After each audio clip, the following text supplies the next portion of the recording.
मध्य प्रदेश में उपचुनाव की तारीखों का ऐलान हो गया है और क्या कुछ मुद्दे रहेंगे इस रण क्षेत्र में, क्योंकि ये एक बहुत ही महत्वपूर्ण उपचुनाव है जिसमें कोई एक दो नहीं बल्कि 28 सीटों पर उपचुनाव होने हैं। ये चुनाव इस लिहाज से भी महत्वपूर्ण है क्योंकि कहीं ना कहीं जो भी पार्टी ज्यादा से ज्यादा सीट जीतेगी वो कहीं ना कहीं सत्ता परिवर्तन के भी कारक बन सकती है। भारतीय जनता पार्टी अगर करीब 10 सीटें जीत जाती हैं तो सत्ता में बनी रहेगी। वही कांग्रेस पार्टी की जुगत 20 से ज्यादा सीटें लाने की होगी और कहीं ना कहीं सत्ता में वापस अपनी दावेदारी को मजबूत करने की स्थिति में आने की कोशिश करेगी। हमारे साथ मध्य प्रदेश के कद्दावर कैबिनेट मंत्री, पीडब्ल्यूडी विभाग के मंत्री गोपाल भार्गव जी मौजूद हैं। बुंदेलखंड की सियासत में गोपाल भार्गव जी का अपना दबदबा है, लिहाजा पार्टी ने उन्हें कई महत्वपूर्ण सीटों की जिम्मेदारी सौंपी है, खासतौर पर बड़ा मलहरा और सुर्खी में भी लगातार वो सक्रिय हैं। हम जानने की कोशिश करेंगे गोपाल भार्गव जी से कि आखिर क्या कुछ समीकरण रहेंगे। गोपाल जी, सबसे पहले बुंदेलखंड की अगर सियासत की बात करें तो कितने महत्वपूर्ण समीकरण आप बनते देख रहे हैं, कितना महत्वपूर्ण है ये चुनाव, क्या कुछ मुद्दे रहेंगे? ये बुंदेलखंड में तो जैसा आपने कहा ये हमारी मलेरा और सुर्खी, ये दोनों सीटें हैं जहाँ पर बाई इलेक्शन है। थोड़ा हमसे लगा हुआ इलाका सांची का भी रायसेन जिले का लगता है। कल्चर एक जैसा है, लोगों का मूड भी एक जैसा है। आज की तारीख में मैं इस बात को बहुत विश्वास के साथ कह सकता हूँ कि अधिकांश सीटों पर भारतीय जनता पार्टी जीतेगी। किसी प्रकार की शंका करने का, किसी प्रकार का कयासबाजी करने का इसमें कोई प्रश्न ही नहीं है। भारतीय जनता पार्टी ने पिछले 15 वर्षों के कार्यकाल में जो किसानों के लिए, गरीबों के लिए, मजदूरों के लिए, बेरोजगारों के लिए, लाचारों के लिए जो योजनाएं चलाई, चाहे वो हमारे कृषि कल्याण से संबंधित हों, किसानों को बोनस देने से संबंधित हों,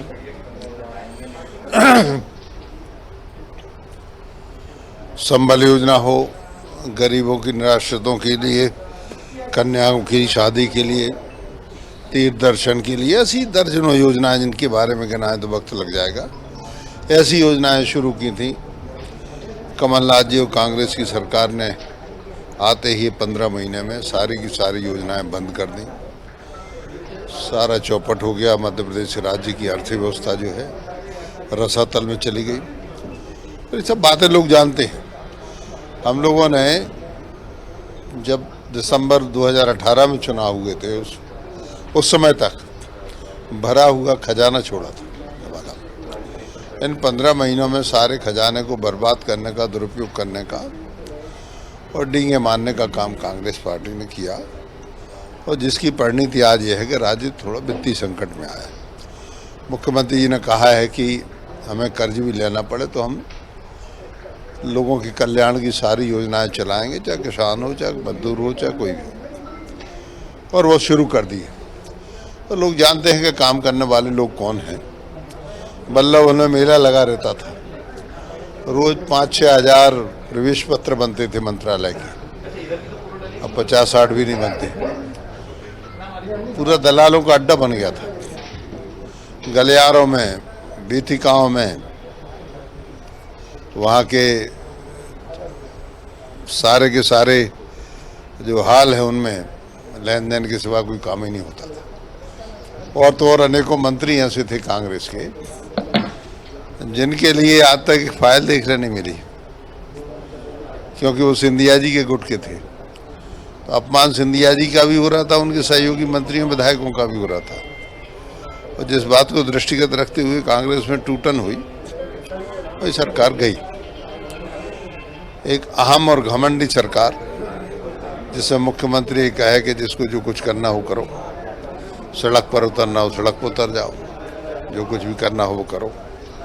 तो कोई स्वाभिमानी आदमी ये सब चीज़ें बर्दाश्त नहीं कर सकता। तो उसी की जो परिणति हुई सरकार की गिरने से हुई। अब ये उपचुनाव होना है और उपचुनाव में जो वातावरण है, भाई कांग्रेस के लोग किस मुंह से जाके वोट मांगे।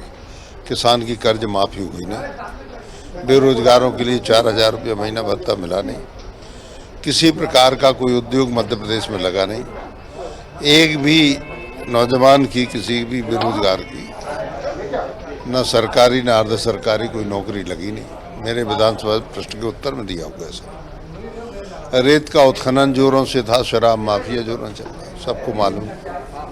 इनके मंत्री खुद कहते थे कि हम शर्मिंदा हैं, हमारी सरकार में रेत खोदी जा रही और हम देख रहे हैं। कुल मिला के ये उनकी स्वीकारोक्ति ईमानदारी की थी, तो सरकार को जाना पड़ा।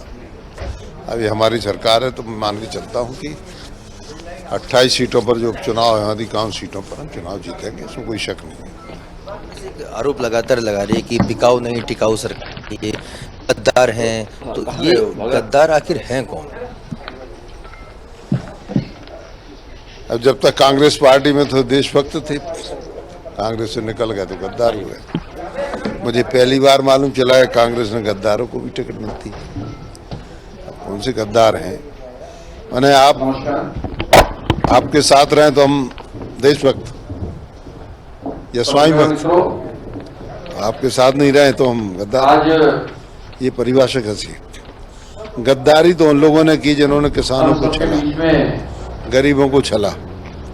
ये गरीबों के साथ गद्दारी नहीं क्या? किसानों के साथ गद्दारी नहीं क्या? गरीब कन्याएं जिनके लिए कहा कि 51,000 रुपये देंगे, आज की तारीख तक 18,000 कन्याओं के लिए 51,000 रुपये।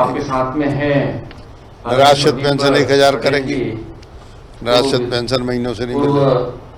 1,000 रुपया तो छोड़ो, 600 रुपया वो भी नहीं मिल रही। और वर्तमान में दर्जनों बातें ऐसी हैं जिनके कारण से सरकार लौटने भारतीय जनता पार्टी। अब कांग्रेस पार्टी में नारे लग रहे हैं जय जय कमलनाथ के। दिग्विजय सिंह जी कहाँ हैं और जय कांग्रेस की जगह जय जय कमलनाथ, किस तरह से आप देखते हैं?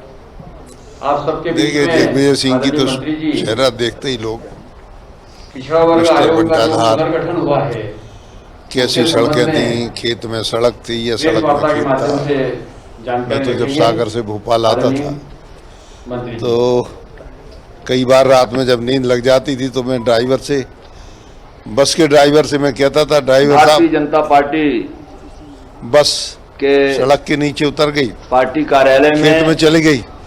आज ड्राइवर कहता था, साहब ये खेत नहीं है, सड़क ही है। ये स्थिति होती थी। तो कैसी सड़कें थी। बिजली की स्थिति ये थी कि हमारे यहाँ जनरेटर कम पड़ गए। आगरा में, आगरा से लाते थे जनरेटर। इतनी सिंचाई हो गई तो हो गई, पड़ी रही तो पड़ी रही। अब 100% रबी की बोनी होती, खरीफ की बोनी होती, और प्रदेश अव्वल हो गया, पंजाब के आगे निकल गया रबी के उत्पादन में। तो मैं मान के चलता हूँ कि किसान सब जानता है। सिंचाई की कोई व्यवस्था नहीं थी, कोई सिंचाई योजनाएं नहीं। हमने 10 गुनी सिंचाई कर दी 15 साल में, 10 गुना बिजली का उत्पादन कर दिया। पहले तो हफ्ते यहाँ भोपाल में राजधानी में MLA रेस्ट हाउस में रहता था, उसमें मैंने लालटेन खरीद ली थी। लालटेन में अखबार पढ़ा करता था मैं सुबह से। सुबह 6 बजे उठ के बिजली नहीं रहती थी। शाम को यहाँ के बाजारों में 7 से 9 बजे तक बिजली कटौती होती थी, भोपाल में राजधानी में। ये स्थिति थी। वो ये बर्बादी के दिन मिस्टर भंडाजार अब लौटने वाले नहीं है। ज्योतिरादित्य सिंधिया जी किस हद तक अब पार्टी में पूरी तरह से रच बस गए हैं? क्या अभी भी कुछ, जिस तरह खबर आई थी कुछ सीनियर लीडर्स उनको लेकर थोड़े असहज हैं, क्या अभी भी वैसी स्थिति है? देखिए, हमारे यहाँ कहते हैं जल और कुल मिलते देर नहीं लगती। सिंधिया जी का जो खानदान है, कुल है, जो राजमाता जी के समय से और भी पहले, उनकी बुआ जी, उनके और भी सारे लोग भारतीय जनता पार्टी में शुरू से रहे। एक मुख्यमंत्री रही हमारी राजस्थान की, यशोधरा जी यहाँ मध्य प्रदेश राज्य मुख्यमंत्री हैं, और राजमाता साहब तो थीं। तो मैं मान के चलता हूँ कि ज्योतिरादित्य जी ने अब सही राह पकड़ी और पूरा पार्टी में उन्हें सम्मान मिल रहा है। उनके अनुसार पार्टी काम कर रही, पार्टी के अनुसार वो काम कर रहे हैं। तो कोई ये कारण नहीं है, सभी लोगों में एकता हो जाती है और हो चुकी है। बड़ा मलहरा में जातिगत समीकरण कितने महत्वपूर्ण रहेंगे, या फिर आपको लगता है कि कुछ और मुद्दे हैं? क्योंकि माना जाता है कि बुंदेलखंड की सियासत में जाति काफ़ी इसमें हावी रहती है। ये बात सही है कि मध्य प्रदेश के 3 अंचलों में, खासतौर से बुंदेलखंड, ग्वालियर चंबल संभाग और विंध्य, ये जाति के लिए बड़े बदनाम रहे, जातिवाद के लिए अभी भी है, लेकिन मैं मान के चलता हूँ कि जिसको विकास करवाना होगा, तरक्की करवाना होगी, सड़कें बनवाना, सिंचाई योजनाएं करना, विद्युतीकरण करना, रोजगार उपलब्ध कराना, ये सारी बातें जो हैं ये जातिवाद को गोल कर देंगी। जातिवाद पीछे हो जाएगा, विकास तरक्की आगे हो जाएगी। तो मैं मान के चलता हूँ कि ये चुनाव जो है ये विकास के लिए है, और इन्हें गने लोग जो जातिवाद की बात करते हैं या उससे उनके लिए यदि हम कहेंगे कि हमने ये योजना आपके कल्याण के लिए चलाई, हमने जाति देखकर नहीं चलाई। आज संबल योजना चल रही है, या गरीबों के खाते में 10,000 रुपया जा रहा है किसानों के बगैर मांगे, तो ये सारे वर्गों में जा रहा है, सभी जातियों में जा रहा है। यदि जातिवाद की कोई बात करता है तो अपनी जातियों के हिसाब से हम लोग पैसा नहीं दे रहे, सभी को मिल रहा है, तब फिर हमारे साथ में जातिवाद की बात क्यों? उपचुनाव में क्या राष्ट्रीय मुद्दे भी इसमें हावी रहेंगे? जैसे से राम मंदिर का निर्माण हो रहा है, जिस तरह से धारा 370-35 से हटाई गई, चाइना के खिलाफ हमारा देश की जो सेना के जवान है वो मोर्चा ले रहे हैं, क्या ये मुद्दे भी इस उपचुनाव में कहीं ना कहीं प्रचार का हिस्सा रहेंगे? स्वाभाविक है। अब राम जी हमारी आस्था और बल्कि भारत की आत्मा है। तो मान के चलता हूँ कौन सा हिंदुस्तानी आदमी ऐसा होगा जो राम जी के लिए और उनके मंदिर के लिए नहीं चाहता होगा, उनके जन्म स्थान के लिए नहीं चाहता होगा। और दशाब्दियों से चल रही है जो पूरा का पूरा प्रसंग था, इसको समाप्त करने का काम हमारी सरकार ने भी और सुप्रीम कोर्ट ने भी किया। तो मैं मान के चलता हूँ कि धारा 370 भी इसी तरह लोग मान के चलते थे कि असंभव काम, लेकिन संभव हो गया। तो ऐसे काम जो कभी विश्वास नहीं था किसी को, लोग कहते थे अरे चुनावी बातें, लेकिन इस सामने साक्षात दिख रहे हैं, तो सारी चीज़ों का लाभ मिलेगा, होता है, मिलना भी चाहिए, मिलना भी चाहिए, क्यों नहीं मिलना चाहिए। बहुत बहुत शुक्रिया गोपाल भार्गव जी हमसे एक्सक्लूसिव चर्चा करने के लिए। निश्चित तौर पर गोपाल भार्गव जी का कहना है कि न कि ये उपचुनाव ज़रूर हैं, लेकिन इसमें राष्ट्रीय मुद्दे काफ़ी हावी रहेंगे। जातिवाद को तरजीह वो नहीं देते हैं, विकास को यहाँ पर तवज्जो दे रहे हैं, और उनका साफ तौर पर कहना है कि भारतीय जनता पार्टी अपने विकास के एजेंडे के साथ ही आगे बढ़ेगी। हाँ, ये बात ज़रूर है कि कहीं ना कहीं जो राष्ट्रीय मुद्दे हैं, जिसमें श्री राम मंदिर निर्माण भी इसमें बेहद महत्वपूर्ण है, वो कहीं ना कहीं अहम भूमिका निभाएगा। यानी कि सैफरन ब्रिगेड भी यहाँ पर दिखाई देगी। चुनाव बेहद दिलचस्प होगा, और आने वाले समय में क्या कुछ समीकरण बनेंगे, इन तमाम पहलू पर हमारी नज़र लगातार बनी रहेगी। आप देखते रहिए स्वदेश न्यूज़। नमस्कार।